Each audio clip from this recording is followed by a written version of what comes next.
Welcome. This is Rayna Neises, your host of a Season of Caring podcast, where we share stories of hope for family caregivers, breaking through the busyness and loneliness to see God even in the season of life. Today, I'd like to welcome our guest, Suzi Colthurst.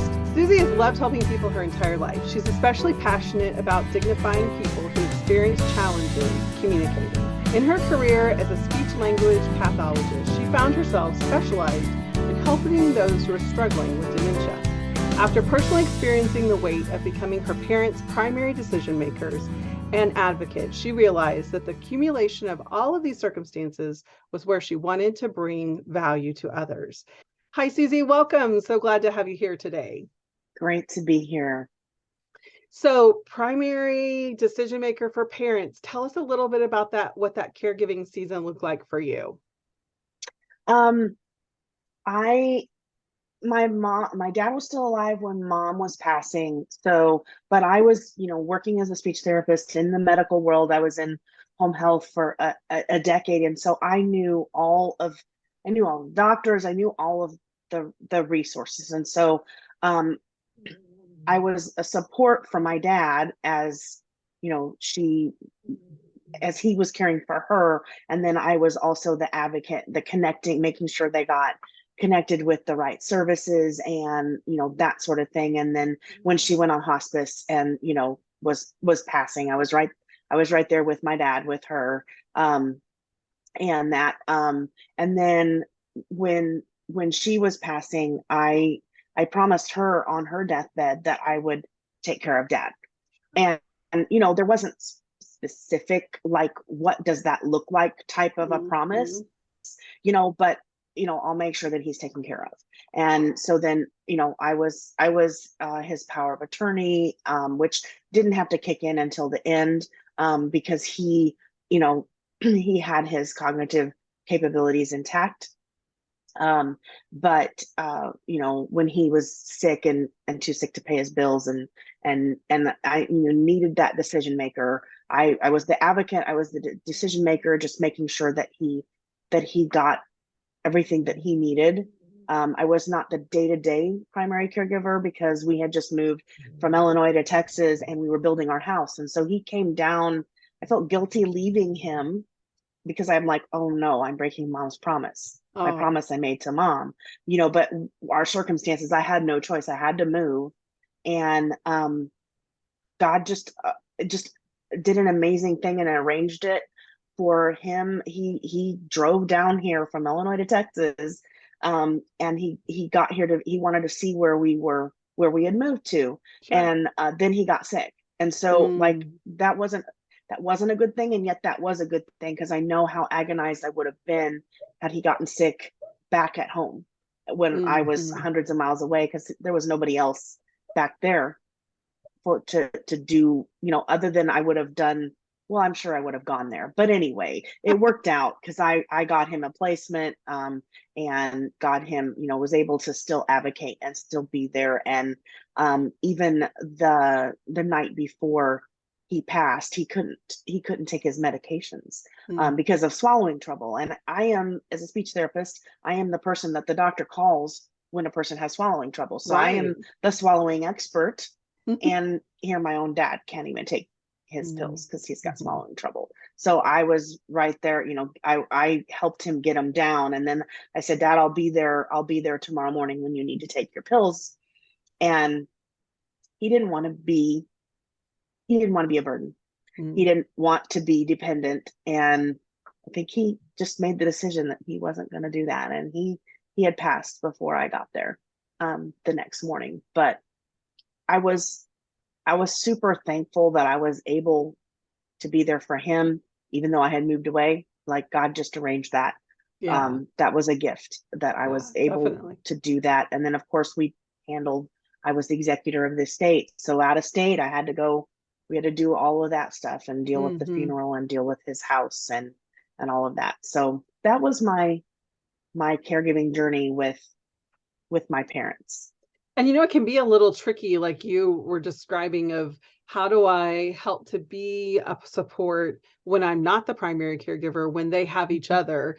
I was only 16 when my mom was diagnosed with Alzheimer's. So I, for a long time, didn't really even think about being a caregiver in that situation. But, offering the respite and offering that support is such an important piece, even though we aren't the everyday hands-on person in that situation. Right. We can play such an important role. And then once that Yes. parent is gone and they don't have anyone else, we do need to step into that. And it can be tricky to do that. So that's amazing how God worked that out just for you to be Yes. able to be where you needed to be with your family at the same time as have him there with you in those final days. That's Yes. amazing. God's That always was good. He amazing. always does it things we never even dream of, right? We wouldn't have Exactly. planned it that way at all, but at the same time, it worked out just the way it needed to. Yes, it was. It definitely was amazing. So share with us one of your favorite caregiving stories.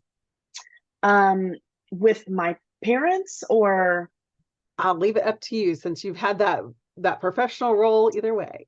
right. Well, I mean, you have a lot of funny stories when you're spending a decade going in and out of people's homes and home health, and you don't know what the Never home's know going what to you're be walking like into. before Yeah. you walk in, and so I've seen a lot of stories where, and my mom used to say this. She was a nurse while she was still working, and if you don't laugh, you're gonna cry, so you might as well laugh.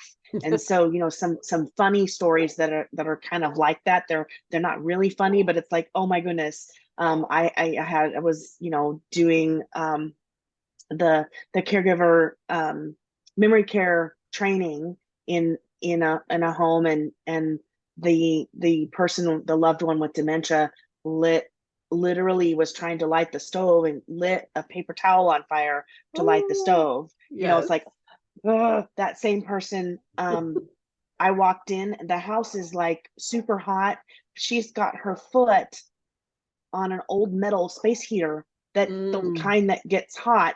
She's still mm-hmm. saying it's super hot. She's still saying she's cold and literally touching this metal space Wow. heater. And I'm like, no. Yeah. So it's just like, those types of things, um, where it's sad because you're having to tell the family that something else has to be done, because this is a danger. They're not safe, Mm-hmm. and Wow. that's always sad. But then when you have the family thank you, they find some other arrangements, or they get in-home help, or a facility or something like that, and they thank you, then that makes it all worth it, because they thank you because you helped them to see that something else had to be done, and you helped them through the decision making process, and so that just makes it so worth it. One of my favorite memories with my dad as he was passing is, he wasn't on hospice quite yet, but it was a beautiful day. I went to visit him. We had a picnic outside, in the atrium area that was just beautiful, and got to watch the planes overhead. And he was a pilot, and so that was meaningful to him. And we just had a really good day. We we seized the moment, had a really good day, and I had no idea that that was going to be the last day like that with him. So I was glad to be able to be present in the moment with him. That was an honor and a blessing. So important to take advantage of those moments. And it is hard because no, really, no matter what, we don't know when the last time's going to be that we have that No. opportunity to just share those moments with our loved one, whether it be parents or Mhm. anyone. So really taking that time to listen to stories, to enjoy, that which he loved, which was the airplanes flying over and just Mhm. hearing and listening to those things. It is such a blessing to have those moments. And it can be tricky because there's so much to do. We're always so busy. But at the same time, like you said, you never know when that last time is going to be. So that's Right. beautiful. Right. Yeah. Less than a week later is when he passed. So Wow. I was Yeah. grateful. So share with us what's one thing that surprised you about caregiving. Um, the constant guilt, the constant feeling like you're not enough, feeling like also you can be surrounded by people and feel like you're alone. I'm sorry, I don't know what my dog is barking at in the background there, but um okay. But so oh my goodness. So feeling just that feeling like you're in a sea of people, but you're alone. And I think that that's not the truth, you know, but it is oftentimes the feeling, and the feeling is real. So feelings aren't always based on the truth, but they sure do feel real. And just that constant guilt. Another thing that has surprised me as I've walked with caregivers through the years is how how many caregivers are end up being verbally and emotionally abused by their loved one. You know, because their love, it's the disease, it's not their loved one. um at least hopefully, hopefully that wasn't prior, Yeah. but just how much the change happens, and then the guilt, they get contained and paralyzed by the guilt to think that they have to tolerate that, when they could, set boundaries. They could say, that if you're going to talk to me like that, I can't help you. And maybe you need some alone time, or just give choices or something like that. But they don't have to stay in the room in that moment and take the verbal abuse. But it has surprised me how the guilt just keeps people trapped, and they don't realize that they have the power to still set up boundaries and yet keep their love on. Yeah, I think as a person who's been there, my parents were not very aggressive from what I hear other people's stories, but I definitely learned what I was doing that was putting my dad in an insecure place that caused him to then lash out. So sometimes just having an outside perspective, I think, can make such a big difference in just realizing that, what it is that's causing that aggression, because typically it's not just sitting around being grumpy in that way all the time. It's, there's been a trigger. So being able to problem solve that. And at the same time, I think it is a process of realizing it's not personal. And so it's one of those things that you have to make a shift emotionally, personally, to realize, where the person stops and the disease begins. And that's a hard thing to do. So I think there's difficult. So many things that get tied up in that caregiving role that definitely can see where guilt is a big piece of it for a lot of people. Right. So what would you say, where have you seen God show up in your caregiving season?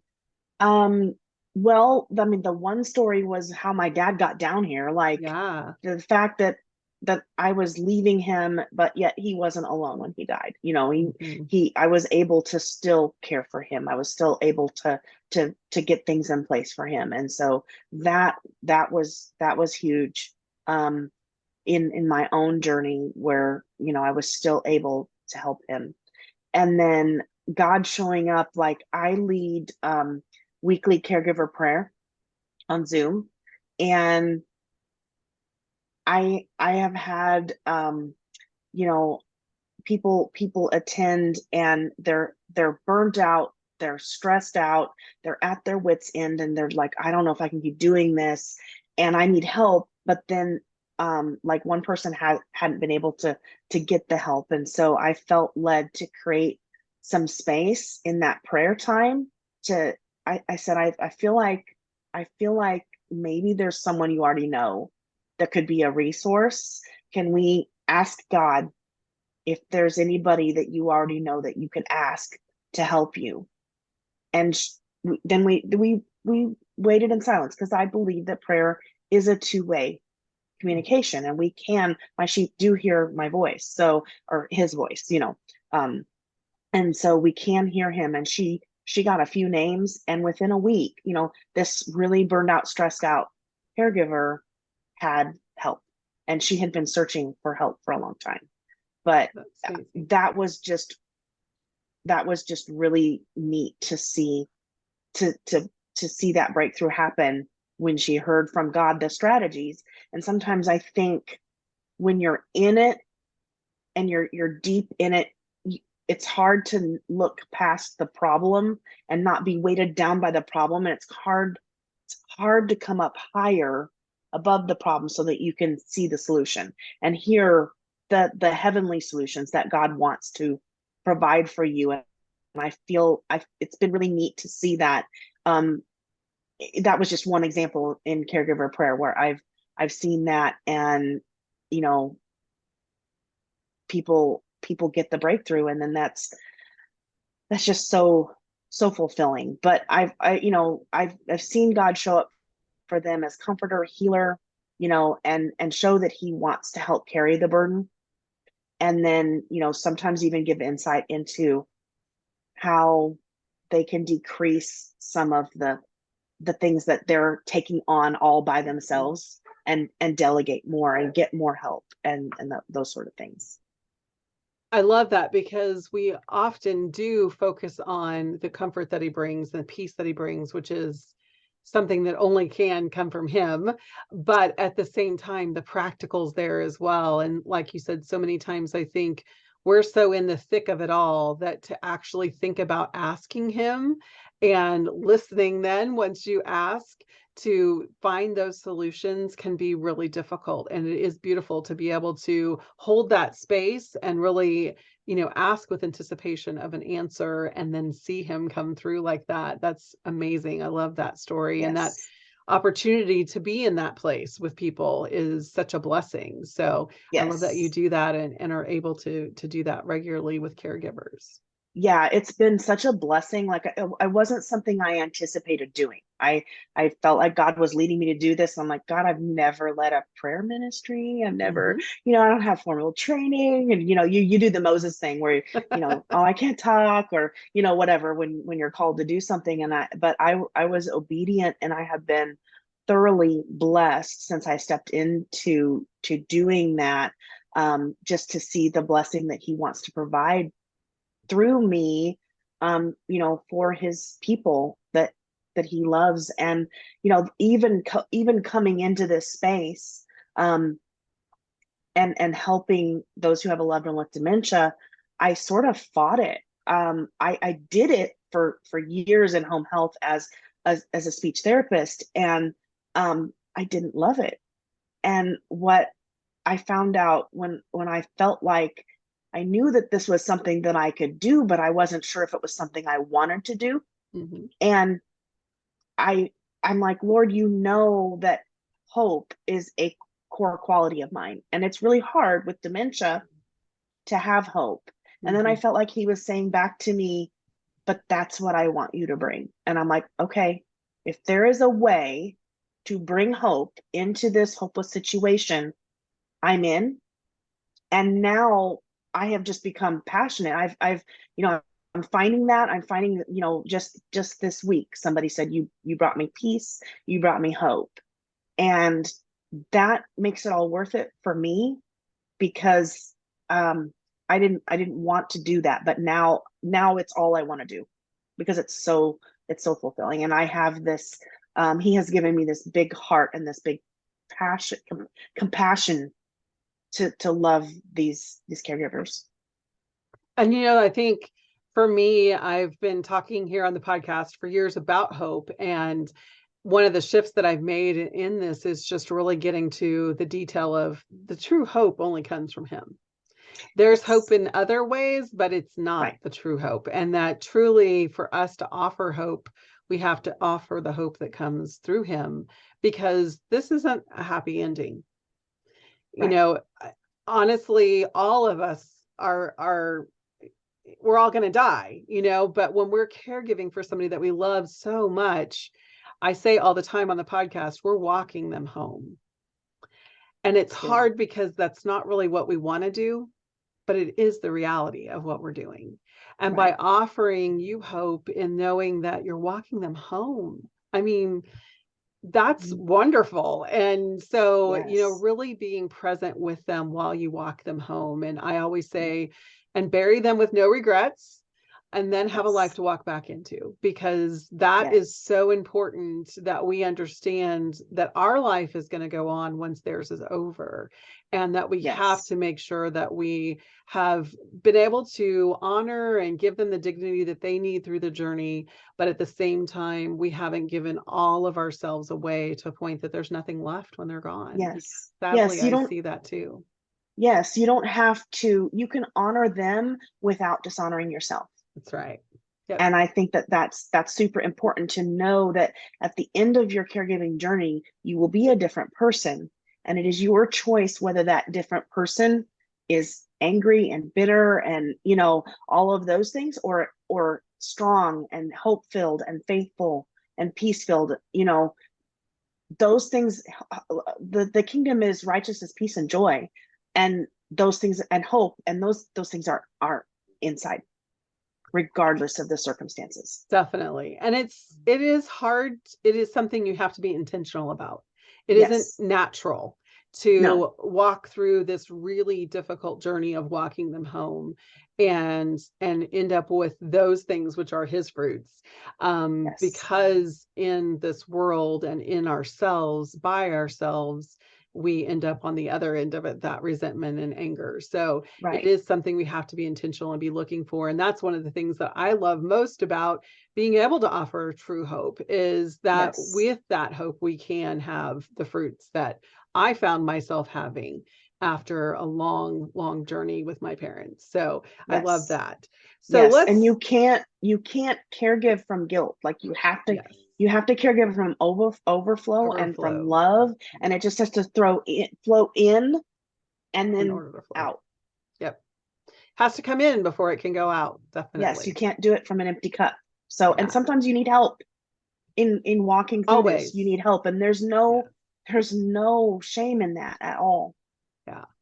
I think the biggest thing we have to realize is it's community in everything in life in general. And this is just one more season of life, so we need that community to get us through.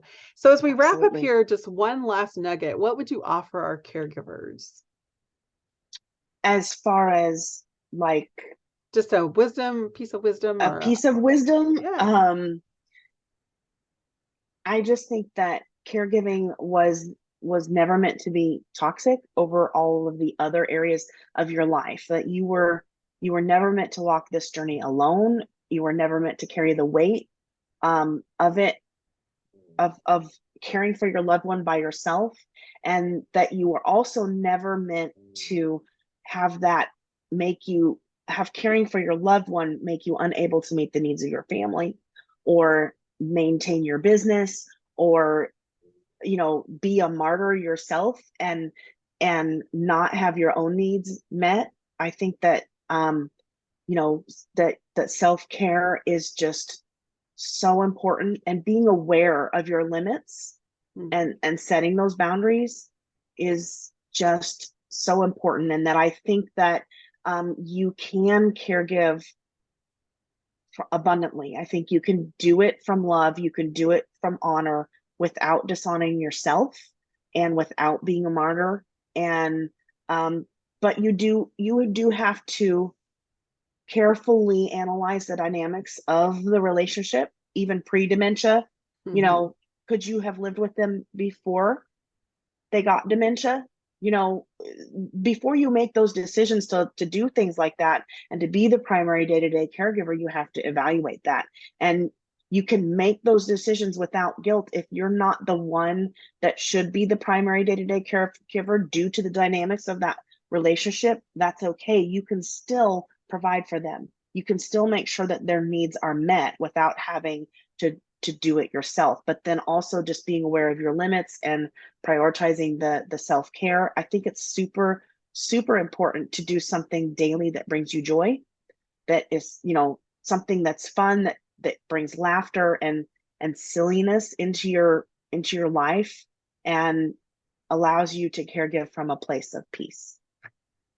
So important. I agree. Caregiving doesn't have to be toxic to every other area of our life.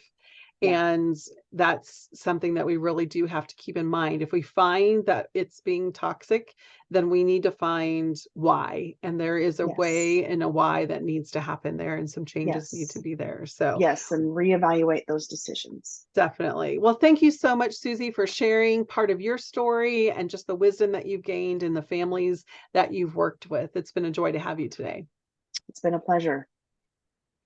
Well, listeners, thank you for joining us today for Stories of Hope from Suzi. This episode has been brought to you by Content Magazine, an electronic quarterly magazine available today to help you find God in the midst of your caregiving season. Take that moment to take a deep breath, find Him, and then jump back into your caregiving life refreshed. It's available now at contentmagazine.online. And a Season of Caring podcast has been created to share stories for living content, loving well, and caring with no regrets. If you have legal, financial, or medical questions, be sure to consult your local professionals and take heart in your season of caring.